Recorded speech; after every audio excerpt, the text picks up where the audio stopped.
es la ambición de mi vida, que todos los trabajadores sean un poquito más felices.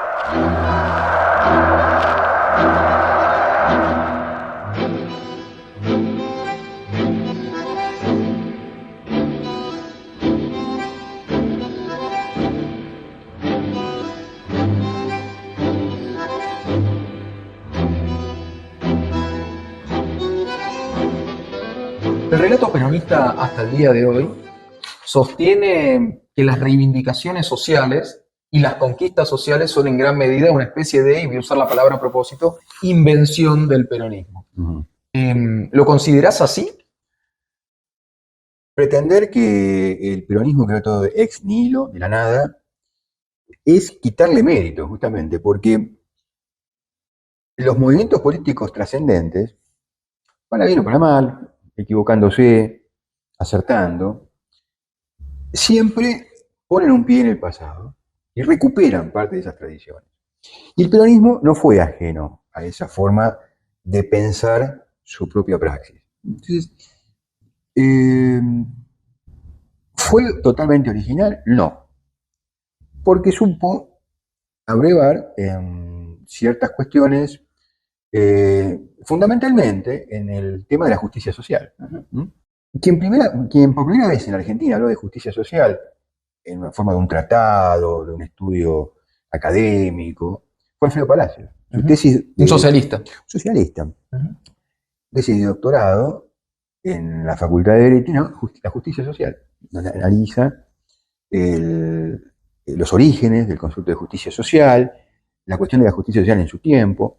Entonces, el peronismo, en su interés, ¿no?, por transformar la cuestión social, que era una cuestión de época, lo habíamos dicho también en el primer video, entronca con esa tradición, ¿no? Bueno, entonces, la concepción que tiene el peronismo de la justicia social quizás sí se diferencia tal vez de algunas ideas más cercanas al laborismo europeo, o al mismo al socialismo de Alfredo Palacios y esa corriente del socialismo argentino. Es de algún modo depositario, tributario, de una forma de ver la justicia social relacionada con la dignidad del trabajo. No tanto con cierto economicismo que hace de la justicia social reasignación de recursos, redistribución del ingreso y disfrute en términos modernos de bienes culturales, ¿no? Incluso desde este punto de vista, ciertas conquistas de la época que se le atribuyen al peronismo son en términos prácticos anteriores al Exactamente, sí. Sí, que por la carencia. Por ejemplo, Sí. digamos, pongamos algún ejemplo, el sábado inglés, esto de cortar la jornada, interrumpir la jornada laboral al mediodía, el periodo de vacaciones, son todas cosas que vistas desde hoy el militante peronista se los atribuye a Perón y en realidad ahí hay figuras como Fresco, no sé si querés profundizar un poco en eso. Claro, sí, bueno, es muy interesante, ¿no? Porque la influencia que tuvo ciertos digamos, sectores ligados al conservadurismo como antecedente del peronismo, ¿no? Bueno, esas políticas conservadoras en la provincia de Buenos Aires, ¿no?, que algunos dicen que es un proto-peronismo. No nos olvidemos que algunos políticos y dirigentes de segundo nivel y militantes, diríamos hoy, del conservadurismo pasaron al peronismo después, ¿no?, después del 45 me refiero, porque encontraban aspectos familiares, ¿no?, de ese conservadurismo de la década del 30. La búsqueda del orden armonioso en una sociedad amenazada por la potencialidad de ciertas revoluciones comunistas, sindicales extremas, etc. Bueno, la armonía de la que hablábamos anteriormente en otros videos, de la tercera posición, entendida en lo económico como armonía de intereses de facciones, y el rol del Estado ahí armonizando. Bueno, en la política social también lo encontramos. El desarrollo del sistema de seguridad social es importante. El peronismo logró que aumentara el número de beneficiarios.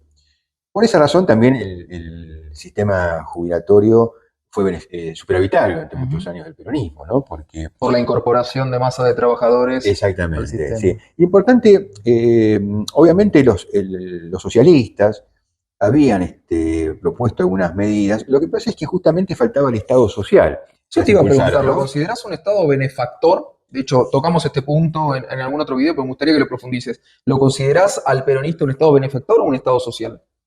Bueno, volviendo sobre la senda de eso que charlábamos días atrás, creo que no terminó de consagrarse, a pesar de que hubo una constitución del 49 y demás, ¿no? Una reforma como Estado social, pero sí tenía los elementos, como decíamos también la semana pasada o días atrás, del Estado social más cercano a la concepción de Bismarck, ¿no? Un Estado social construido desde arriba, con intereses estatales estratégicos bien definidos.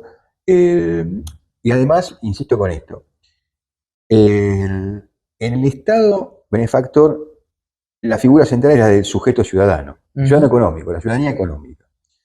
El peronismo, mal o bien, quizás no plenamente, se podría discutir eso también si se le alcanzó o no, la centralidad la tenía el trabajo digno. Es interesante esto para pensar formulaciones más recientes del peronismo, ¿no? ¿Qué lugar le dan al trabajo? Te iba a hacer esa pregunta y es un poco extemporánea y podríamos terminar ese video desde ese punto de vista. Si hiciésemos hasta acá una especie de hilo conductor de lo que nos has venido contando y lo que hemos ido conversando, lo que hoy se entiende por peronismo es muy diferente, o lo que ha quedado como relato arquetípico, simbólico del peronismo es muy diferente a lo que el peronismo es en la práctica hoy.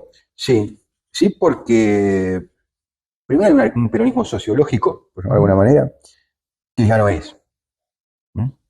Decíamos también días atrás que hay una transformación de los sectores productivos que alcanzó también al mercado de trabajo, a la clase obrera.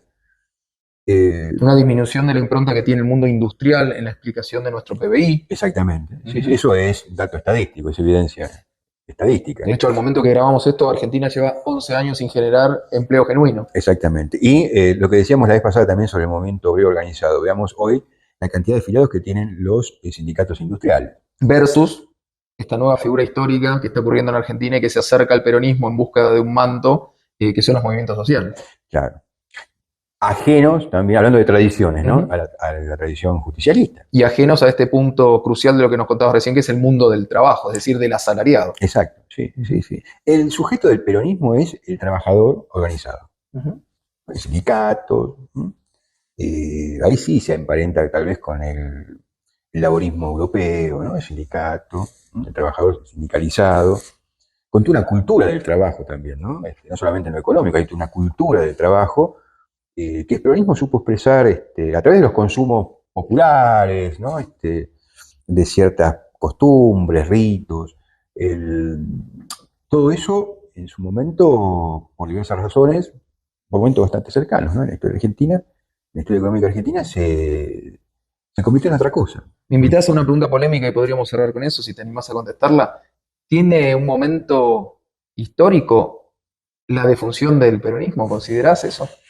Bueno, yo soy de los que creen que el peronismo murió el 1 de julio del 74. Con la muerte de Perón. Con la muerte de Perón. ¿Por qué? Bueno, porque lo que vino después, en algunos casos, son variantes ayornadas a otros tiempos. Más allá de los resultados económicos, ¿no? Que son polémicos, se pueden discutir. Y en otros casos, más cercanos también en el tiempo, me estoy refiriendo a las últimas expresiones de los autotitulados peronistas, están más enrolados en la socialdemocracia, o al estilo, a la socialdemocracia a la criolla, ¿no? Concretamente el progresismo, ¿no? Que encarna hoy el kirchnerismo. O ciertos sectores del kirchnerismo. Sí, lo que sería el kirchnerismo tardío, que es el cristinismo, ¿no?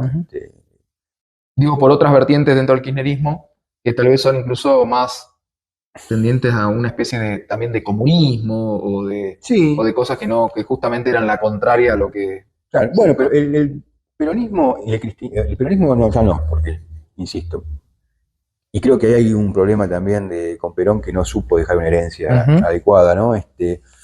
Pero terminó con Perón. Si los elementos biográficos tienen que ver, como decíamos en el primer video, con el origen, los elementos biográficos tienen que ver con el final.